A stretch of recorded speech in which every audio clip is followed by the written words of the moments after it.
इतिहासमा यी महत्त्वपूर्ण घटनाहरू हुन जान्छन्। अब उपरान्त ब्रिटिस सरकारले संसारभर बनाएको उपनिवेश सम्हाल्न नसक्ने अवस्था आउँछ। नमस्कार, म गौरव जोशी। नेपाल अंग्रेज बीच असमान सन्धि हुन्छ। सन्धिकै कारण नेपालको 1/3 भूभाग गुम्न जान्छ। नेपाललाई भूमि त्याग्न विवश बनाउँछ। लामो समयपछि सन्धि गराउन बाध्य पार्ने शक्ति आफै कमजोर हुन्छ अनि सन्धि नै रद्द हुन जान्छ। अब उपरान्त ब्रिटिस सरकारले संसारभर बनाएको उपनिवेश सम्हाल्न नसक्ने अवस्था आउँछ। इतिहासमा यी महत्त्वपूर्ण घटनाहरू हुन जान्छन्। कमजोर परिसकेको ब्रिटिस सरकारले धेरै मुलुकलाई स्वतन्त्र गराउने ध्येयका साथ सबैभन्दा पहिले दक्षिणी एसियाबाट सुरु गर्छ। ब्रिटिस सरकारमा 5 जुलाई 1947 स्वतन्त्र देश सम्बन्धी विधेयक प्रस्ताव हुन्छ। उक्त विधेयकलाई सन् 1947 जुलाई 18 तारिकमै ब्रिटिश संसदबाट पास गर्दै त्यसको 26 दिनपछि 14 अगस्त 1947 का दिन दक्षिणी एसियामा पहिलो देश पाकिस्तान बन्छ। 26 मार्च 1971 पाकिस्तानबाट बङ्गलादेश अलग हुन्छ र नेपाली भूमि रङ्गपुर र दिनाजपुर बङ्गलादेशमा रहन्छ। पाकिस्तान बनेको दोस्रो दिन 15 अगस्त 1947 दक्षिण एसियामा दोस्रो स्वतन्त्र देश इन्डिया बन्छ। यही इन्डिया देशमा नेपालले गुमाएको ठुलो भूभाग पर्न जान्छ, जुन भूभाग सुगौली सन्धि मार्फत अङ्ग्रेजले इन्डियामा विलय गराएको थियो।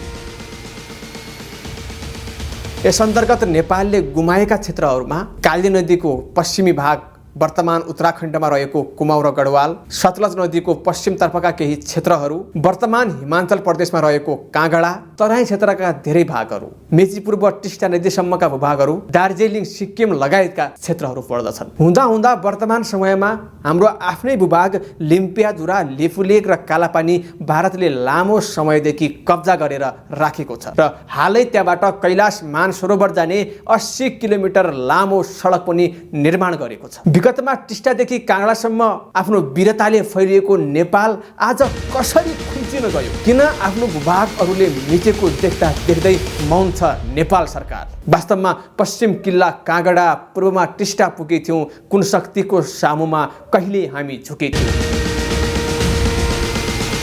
आउनुहोस् यसको सत्य तथ्य बुझ्ने कोसिस गरौँ। सबैभन्दा पहिले त्यो बेला के कस्ता सन्धि सम्झौताहरू भएका थिए त्यसलाई बुझ्ने कोसिस गरौँ। नेपालका श्री 5 बडा महाराज धिराज र ब्रिटिस इस्ट इन्डिया कम्पनी सरकार बीच भएको सन् 26 अक्टोबर 1801 को सन्धि। हामी एकअर्का बीच विश्वास, शान्ति, सद्भाव कायम गर्दै गाढा विश्वास जित्न सकिने महसुस गर्दै कम्पनी सरकारका सम्माननीय गभर्नर जनरल मार्किस बेलेजली र नेपालका श्री 5 बडा महाराज धिराज बीच मित्रतापूर्ण सम्बन्ध स्थापना भई तल उल्लेखित बुदाहरूमा दुवै सरकारको सहमति कायम भएको छ। नेपाल सरकार र इस्ट इन्डिया कम्पनी सरकारको बीच मैत्रीपूर्ण सम्बन्धलाई स्थापित गर्न र बलियो बनाउन दुवै देशको उच्च अधिकारीहरू उत्साह र इमान्दारीपूर्वक काम गर्न सहमति कायम भएको छ। नेपाल र इस्ट इन्डिया कम्पनी सरकारको बीच शान्ति बिथोल्ने अराजक गतिविधि गर्नेहरूका विरुद्ध गम्भीर अनुसन्धान छानबिन गरिनेछ। प्रमाण बेगर कुनै पनि कदम चालिने छैन। दुवै देशका सरकार तथा अधिकारीहरूले एक अर्का देशको शत्रुलाई शत्रु तथा मित्रलाई मित्र मान्नेछन्। साथै यो चिरकालसम्म रहनेछ। नेपालको वा कम्पनी सरकारका नियन्त्रित भूभागका लागि कुनै छिमेकी राष्ट्रसँग विवाद उत्पन्न भई युद्ध हुने जस्तो अवस्था आएमा वा त्यस्तो हुने थाहा पाएमा एक अर्कालाई सूचना दिने र सहयोग गर्न तयार हुनेछन्। दुवै देशका बीच सीमा तथा भूमि सम्बन्धी विवाद भएमा औचित्य, न्याय तथा अन्तर्राष्ट्रिय मान्यताको आधारमा दुवै देशका प्रतिनिधि बसेर सीमा निर्धारण गरिने तथा भविष्यमा हुने विवादलाई ध्यानमा राखी सीमा रेखा वा सीमा स्तम्भ खडा गरिनेछ। नेपालका महाराजा तथा अवधका वजिर नवाबका बीच सीमा विवाद भएमा कम्पनी सरकारको मध्यस्थतामा नेपालका महाराजका प्रतिनिधि र नवाबका प्रतिनिधि बसी विवाद समाधान गरिनेछ। नेपालले कम्पनी सरकारलाई वार्षिक बुझाउँदै आएको हात्ती अब उपरान्त बुझाउनु नपर्ने सहमति भएको छ। नेपाल र ब्रिटिस दुवै देशले एक अर्को देशबाट भागेर गएका अपराधीलाई सम्बन्धित देशको माग भएमा त्यस देशका कूटनीतिक प्रतिनिधि कहाँ बुझाउने र प्रतिनिधिले पनि सम्बन्धित व्यक्तिलाई आफ्नो देश पठाउने।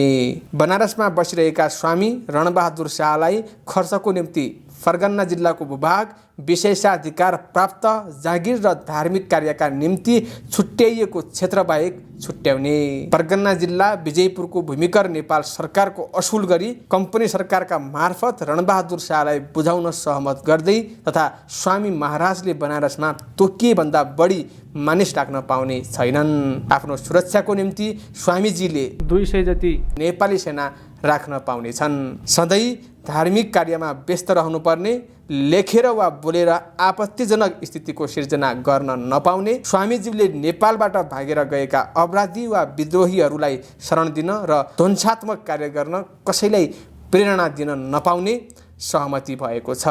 नेपाल तथा ब्रिटिस दुवै देशले आफ्ना विश्वस्त व्यक्तिलाई उच्च कूटनीतिज्ञको रूपमा एक अर्को देशको राजधानीमा पठाउने। दुवै देशका अधिकारी वर्गले एक अर्को देशबाट आएका कूटनीतिज्ञको स्वागत गर्ने र सुरक्षाको राम्रो प्रबन्ध मिलाउने व्यवस्था गरिनेछ।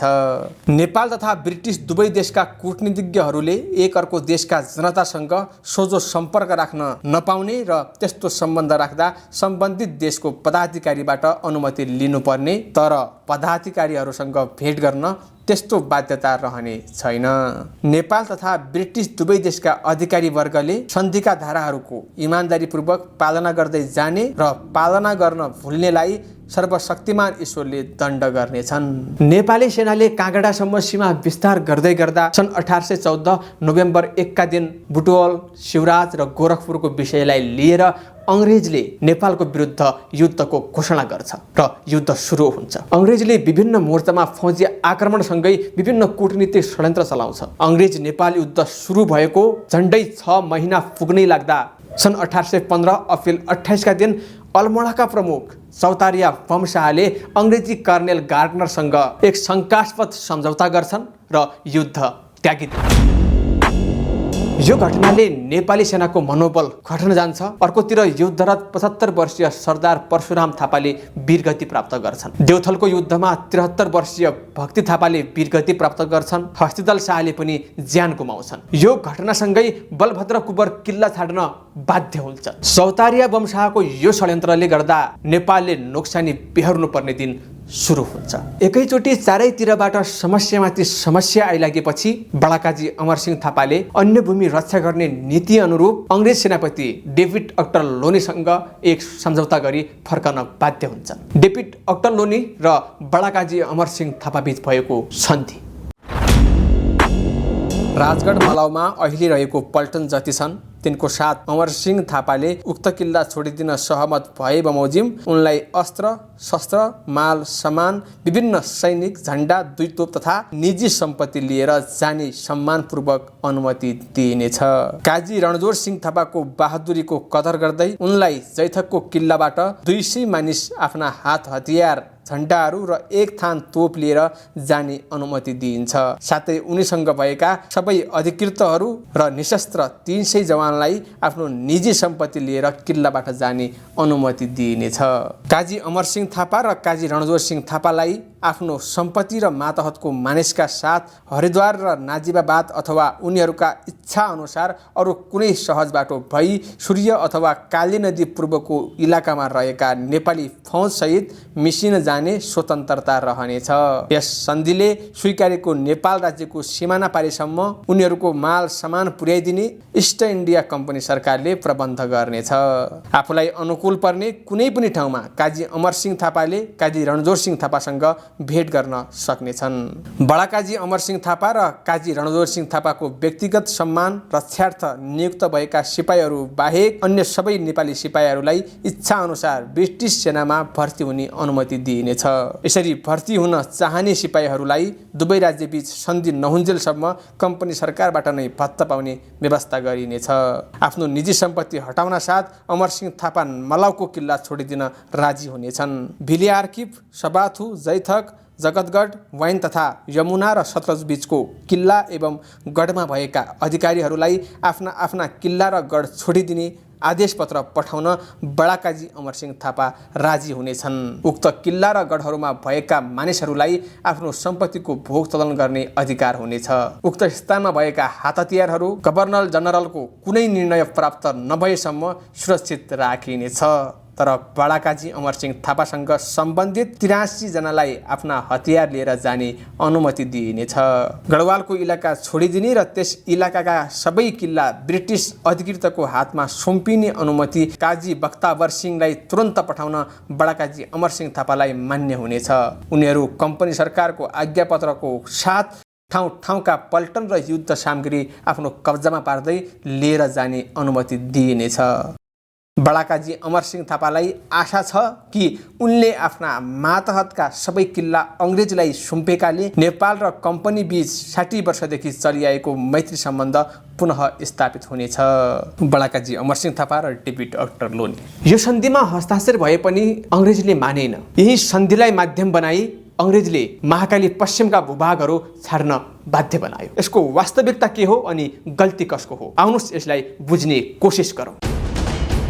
कहानी यसरी सुरु हुन्छ। सन् 1814 देखि 1816 सम्म चलेको अङ्ग्रेज नेपाल युद्धलाई विधिवत रूपमा अन्त्य गर्न ब्रिटिस इस्ट इन्डिया कम्पनी र नेपाल बीच सन्धि भइसकेपछि नेपालको 1/3 भूभाग ब्रिटिस कम्पनीको स्वामित्वमा जान्छ। सन्धिमा राष्ट्रको सीमा स्पष्ट नभएकोले लगभग 60,000 हेक्टर जमिनमा आज पनि विवाद छ। यी जमिनहरूमा दाबी प्रतिदाबी बहस आदि चलिरहेका छन्। परिणामस्वरूप नेपाल भारत सीमामा अतिक्रमणका आरोपहरू एक अर्कामा लगाइने 72वटा क्षेत्रहरू छन्। यिनमा कालापानी, लिम्पियाधुरा, सुस्ता, मेची क्षेत्र, टनकपुर, सन्दाकपुर, पशुपतिनगर, हिले, ठोरी आदि पर्दछन्। यसमध्ये तराई क्षेत्रका केही भूभागहरू सन् 1816 मा नेपाललाई फर्काइयो। सन् 1857 मा मङ्गल पाण्डेको नेतृत्वमा इन्डियन सेनामा विद्रोह सुरु भयो। सन् 1857 अप्रिल 28 मा मङ्गल पाण्डेलाई फाँसी दिइयो। त्यस घटनाको झन्डै 1 महिनापछि 1857 मे 10 बाट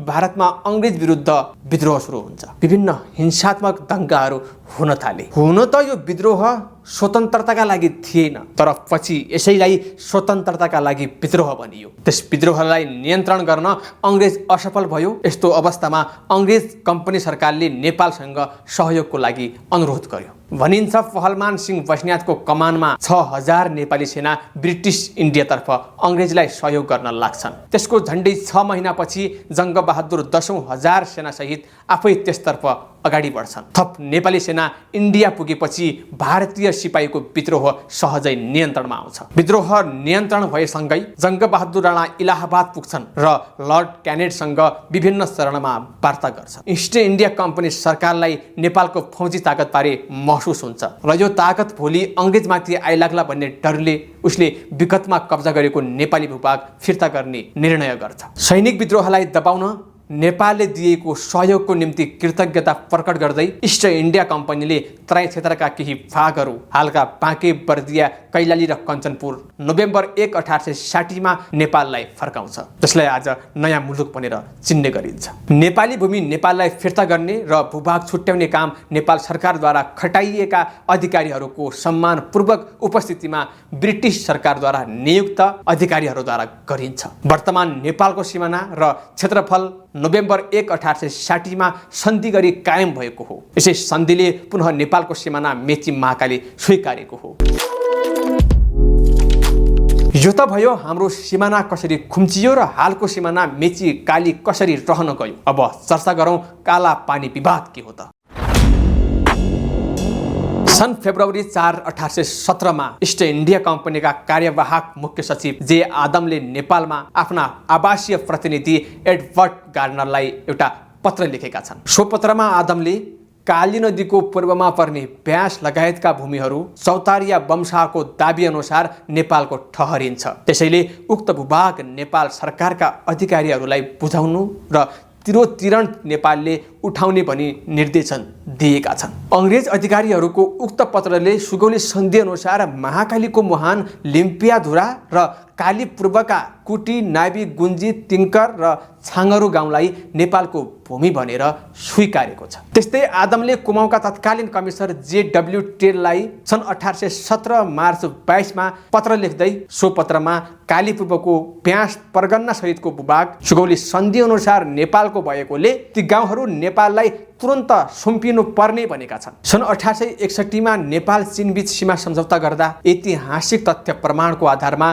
त्रिदेशीय सीमा बिन्दु नछुट्याइएकोले काली नदी पूर्वको भूभागलाई नेपालको मानिँदै आएको थियो। त्यसैले नेपाल, भारत र चीन त्रिदेशीय सीमा बिन्दु लिपुलेक होइन, लिम्पियाधुरा हो। लिम्पिया भन्ज्याङदेखि पश्चिम र लिम्पियाधुरादेखि पूर्व लाखौं रोपनी ब्यास कालापानी क्षेत्रलाई 53 वर्ष अघिदेखि अर्थात् सन् 1962 मा चीन र भारत बीच भएको भीषण लडाईँपछि अतिक्रमण गरी भारतीय सेनाले ब्यारेक बनाएर बसेको छ। सन् 1816 को सुगौली सन्धिपछि बनेका सन् 1821, 1827, 1830, 1835, 1841 र 1846 का नक्साहरूमा कालापानी नेपालकै सीमाभित्र र लिम्पियाधुराबाट उत्पन्न भएको नदीलाई महाकाली नदी लेखिएको तथ्य सार्वजनिक भइसकेको छ। सन् 1879 पछि प्रकाशित नक्साहरूमा त्यही महाकालीलाई कुटिया नदी भनेर लेखिएको छ भने भारतले कालापानीको दक्षिणमा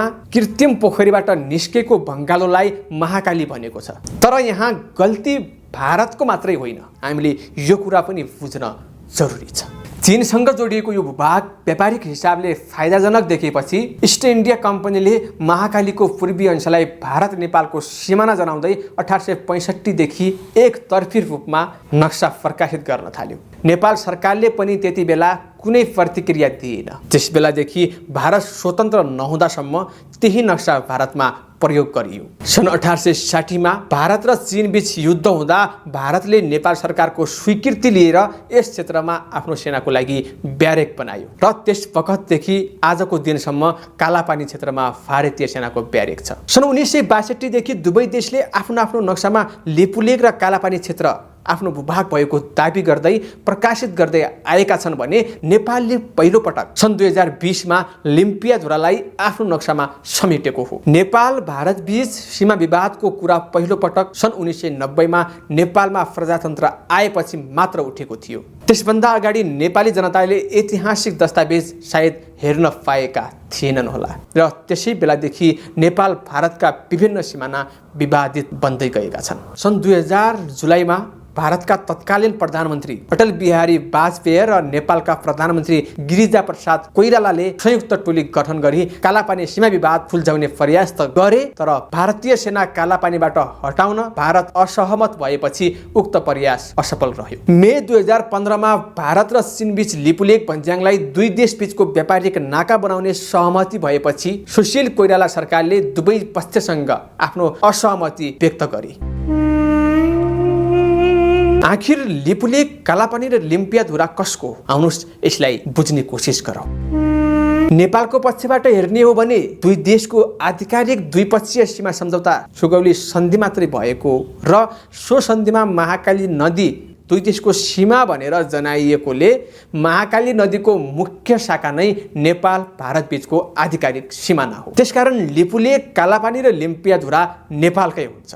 भारतीय पक्ष भने 1860 देखि अनाधिकारिक रूपमा कालापानी भारतले भोगचलन गर्दै आएको र विगतमा कहिल्यै पनि यो विषयमा विवाद नभएकोले अहिले चलिआएको सीमालाई नै आधिकारिक सीमा बनाउनु पर्छ भन्नेमा विश्वास गर्दछ। आखिर यसमा गल्ती कसको? पहिलो कुरा त यो सीमा विवादको लागि द्विपक्षीय सम्झौता भन्दा बाहिर गएर एकतर्फी रूपमा अनाधिकारिक सीमाङ्कन गरी नक्सा जारी गर्ने इस्ट इन्डिया कम्पनी स्पष्ट रूपमा दोषी ठहरिन्छ। यदि इस्ट इन्डिया कम्पनी त्यो हदसम्म सम्झौता भन्दा बाहिर नगइदिएको भए आज यो विवाद नै हुने थिएन होला। दोस्रो कुरा, नेपाल जहानिया राणा शासनबाट 1951 मा मात्र मुक्त भयो। त्यसपछि फेरि 1961बाट पञ्चायती व्यवस्था लागू भयो। पुनः 1991 बाट प्रजातन्त्रको पुनर्बहाली भयो। प्रजातन्त्रको पुनर्बहालीपछि आजको दिनमा जस्तै बहुमतको सरकार कहिल्यै बन्न सकेन। सधैँ गठबन्धनको सरकार बन्यो र सत्तामा पुगेकाहरू सधैँ गठबन्धनको जोड घटाउमै व्यस्त रहे। राष्ट्रिय हितभन्दा पनि पहिलो प्राथमिकता सत्ता टिकाउन बन्न पुग्यो र आज यो दिन देख्नु पर्यो। न कुनै सरकारले खुलेर भारतीय अतिक्रमणको विरोध गर्न सक्छ, न अन्तर्राष्ट्रिय मञ्चमा यो कुरा उठाउन सक्छ। हुँदा हुँदा अब त हरेक सरकार सानातिना अनुदानको लागि ठुल्ठुला खोला नाला नै भारतलाई सुम्पिन थाले। यस्तो स्थितिमा लिपुले कालापानी लिम्पियाधुरा फिर्ता गराउलान् भन्ने कसरी विश्वास गर्ने? तेस्रो पक्ष भारत पनि यो विषयमा कम त छैन। द्विपक्षीय सम्झौता अनुसार यी क्षेत्र नेपालकै हो भन्ने भारतलाई पनि राम्रोसँग थाहा छ। नेपालका शीर्ष नेताहरूको भारतप्रतिको झुकाव अनि अन्तर्राष्ट्रिय व्यापार तथा आयात निर्यातमा भारतप्रति नेपालको परनिर्भरताको पूर्ण रूपमा फाइदा उठाउँदै यी क्षेत्रहरू हत्याउन चाहन्छ। त्यसैले भारत सरकार यो विषयमा सधैँ मौन छ। सन् 1947 सम्मको भारतीय जनगणना हेर्ने हो भने लिम्पियाधुरा पूर्वका कुटी, गाम्ब्याङ, नाभी र गुन्जी गाउँको जनगणना गरिएको कतै अभिलेख भेटिँदैन। सन् 1959 को नेपालको चुनाव र राष्ट्रिय पञ्चायतको पहिलो निर्वाचनमा त्यहाँका मानिसहरूले मतदान गरेको अभिलेख छ। सन् 1962 सालको जनगणना भएको अभिलेख नेपाल सरकारसँग उपलब्ध छ। लिम्पियाधुराबाट पूर्वपट्टि कुटी, नाभी, गुन्जी नामका ठुला बस्तीहरू छन्। अहिले त्यो क्षेत्रमा भारतीय सेनाको शिविर छ। तर सबै भूभाग नेपालको हो भन्ने प्रमाण खोज्ने हो भने अझै पनि दार्चुला र बैतडीका मालपोत कार्यालयमा जग्गा दर्ता गराएको प्रमाणहरू भेट्न सकिन्छ। नदीको बहाव, नेपाली जनताको पुराना हकभोगको निस्सा र ऐतिहासिक दस्तावेजहरूको आधारमा पश्चिमी सिमाना काली नदीको शिर लिम्पियाधुरा नै नेपाल, भारत र चीनको त्रिदेशीय सीमा बिन्दु हो।